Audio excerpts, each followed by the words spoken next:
કોયલનો ન્યાય. એક હતી રાણી. રાજા ને રાણી ખૂબ વાલી હતી. રાણી બહુ જ સુંદર હતી, પરંતુ જેવી રાણી રૂપાળી હતી તેવી જ ગુસ્સાવાળી પણ હતી.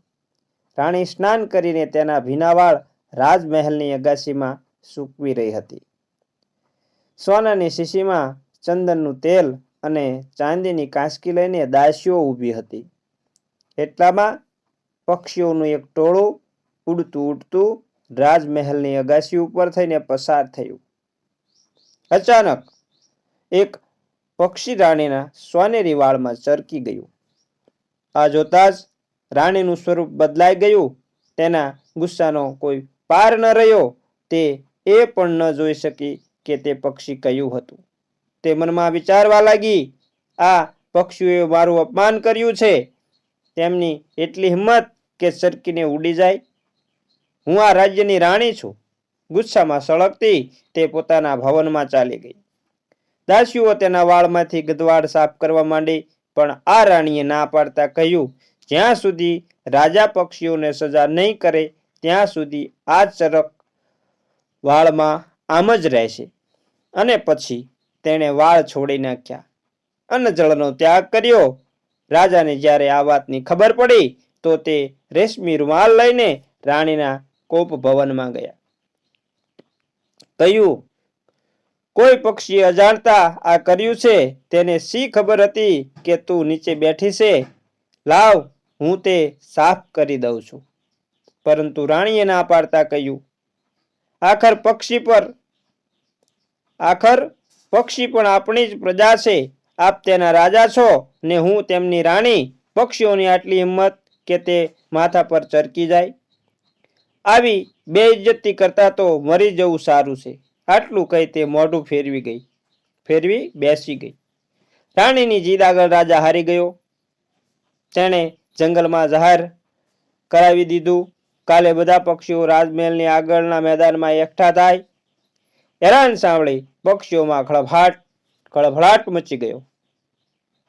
સવાર થતા જ પક્ષીઓના ટોળે ટોળા રાજમહેલની આગળના મેદાનમાં ભેગા થવા લાગ્યા. રાજાએ પક્ષીઓને પૂછ્યું, શું બધા પક્ષીઓ આવી ગયા? કોઈ બાકી તો નથી રહી ગયું ને? મહારાજ, બધા પક્ષીઓ આવી ગયા છે.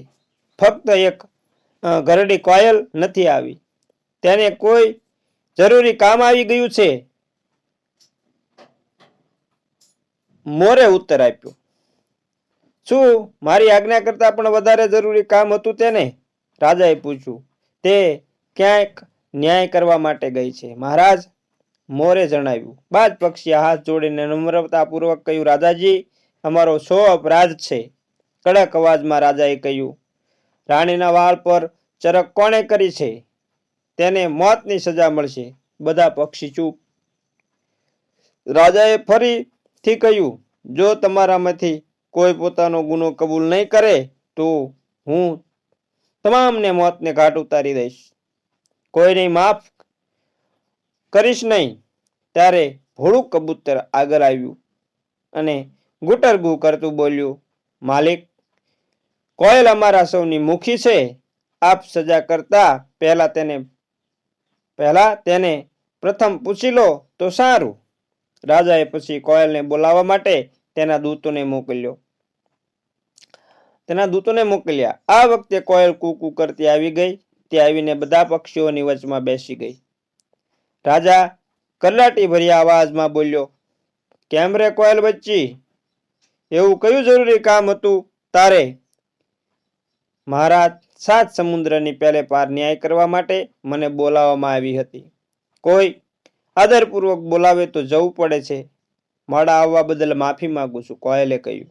અરે વાહ, તું કોયલ થઈને ન્યાય પણ કરવા લાગી? જરા હું પણ સાંભળ્યું કે તું શાનો ન્યાય કરવા ગઈ હતી? માલિક, 7 સમુદ્રની પાર એક સભા મળી હતી. સમસ્યા હતી કે આ દુનિયામાં પુરુષ અધિક છે કે સ્ત્રીઓ? કોયલે કહ્યું, પછી તે શો ન્યાય કર્યો? તું નાની એવી કોયલડી તો છે, શું ન્યાય કરવાની હતી? મહારાજ, નાના અથવા મોટા શરીરની સાથે અક્કલનો કોઈ સંબંધ નથી. મેં ન્યાય કર્યો કે દુનિયામાં પુરુષો ઓછા છે અને સ્ત્રીઓ અધિક છે. શું તે બધા સ્ત્રી પુરુષની ગણતરી કરી છે? રાજાએ આશ્ચર્યથી તેના તરફ જોયું. નહીં મહારાજ, મેં સ્ત્રી પુરુષની ગણતરી તો કરી નથી, પરંતુ બુદ્ધિથી જાણી તો શકું છું. મારા માનવામાં મુજબ જે પુરુષ પોતાની બુદ્ધિ શક્તિથી કામ નહીં લેતા સ્ત્રીની મૂર્ખાઈ ભરેલી વાતો માની લે છે તેને પણ હું સ્ત્રીની કક્ષામાં જ ગણું છું. આ સાંભળતા જ રાજાનું માથું ચક્રાવા લાગ્યું. બોલ્યો, તો તું મને પણ સ્ત્રી સમજે છે? એ તો આપ જાણો મહારાજ, કોયલે કહ્યું. કોયલની વાત રાજાના હૃદયને સ્પર્શી ગઈ. રાજા બોલ્યો, તું ઠીક કહે છે. હું નકામો રાણીના કહેવામાં આવી ગયો. હવે તમે બધા પક્ષીઓ જઈ શકો છો. રાજાનું આટલું કહેતા જ તમામ પક્ષીઓ આનંદની કિક્યારી કરતા ઉડી ગયા. આ બાજુ પક્ષી ઉડ્યા અને રાજમહેલમાં રાણી ફરી કોપ ભવનમાં જઈને બેસી ગઈ. રાજા ફરી મનાવવા માટે ગયો તો બોલી, હું રાણી માત્ર નામની જ છું. મારું કાંઈ માન સન્માન હોત તો આ પક્ષીઓનું કહેવું માનીને પોતાની આજ્ઞા પાછી ન લેતા. રાજાનું હૃદય બદલાઈ ગયું. તેણે બીજે દિવસે પક્ષીઓને ફરીથી એકઠા થવાની આજ્ઞા આપી. પાછા બધા પક્ષીઓ એકઠા મળ્યા, પરંતુ કોયલ આજે પણ ન આવી.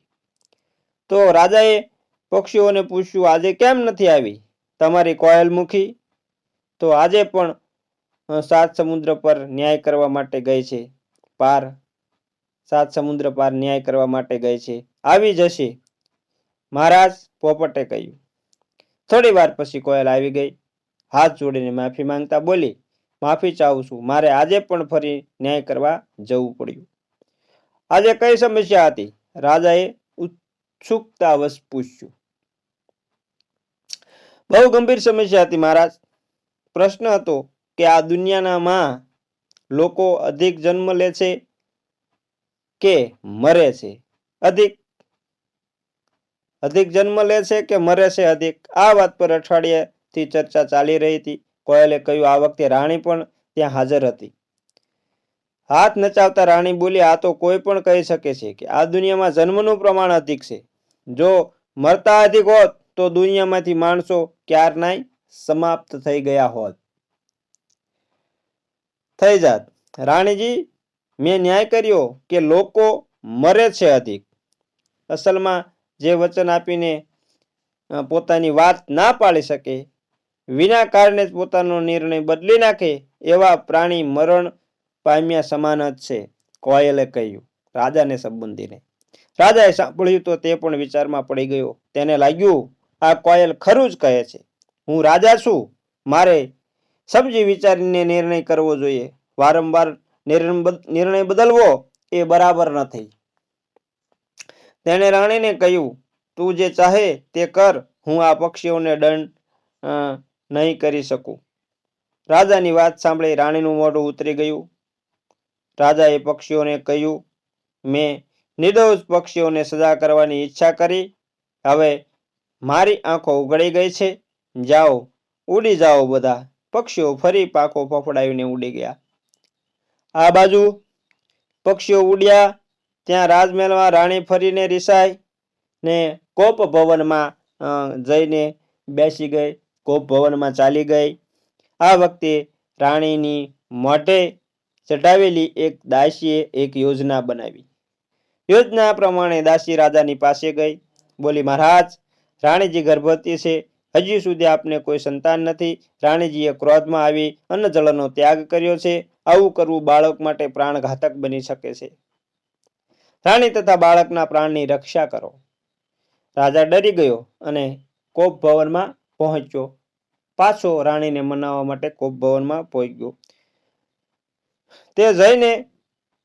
તું જઈને મહેલમાં આરામ કર. હું કાલે જ બધા પક્ષીઓને મોતને ઘાટ ઉતારી દઈશ. બીજે દિવસે રાજાએ પક્ષીઓને ફરી બોલાવ્યા. બિચારા પક્ષીઓ બહુ ડરી ગયા. કોયલ તેમને બધાને હિંમત આપતા બોલી, ડરો નહીં, તમે જાઓ, હું પાછળથી આવું છું, બધું ઠીક થઈ જશે. પક્ષી એકઠા થઈ ગયા.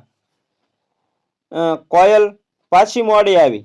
રાજાએ તેને પૂછ્યું, આજે પણ શું ન્યાય કરવા માટે ગઈ હતી? શું કરવું મહારાજ, કોઈ બોલાવે તો જવું જ પડે ને. કોયલે આજે કશો કયો ટંટો હતો? એમ બહુ ગંભીર ઝઘડો હતો. જરા હું પણ તો સાંભળું.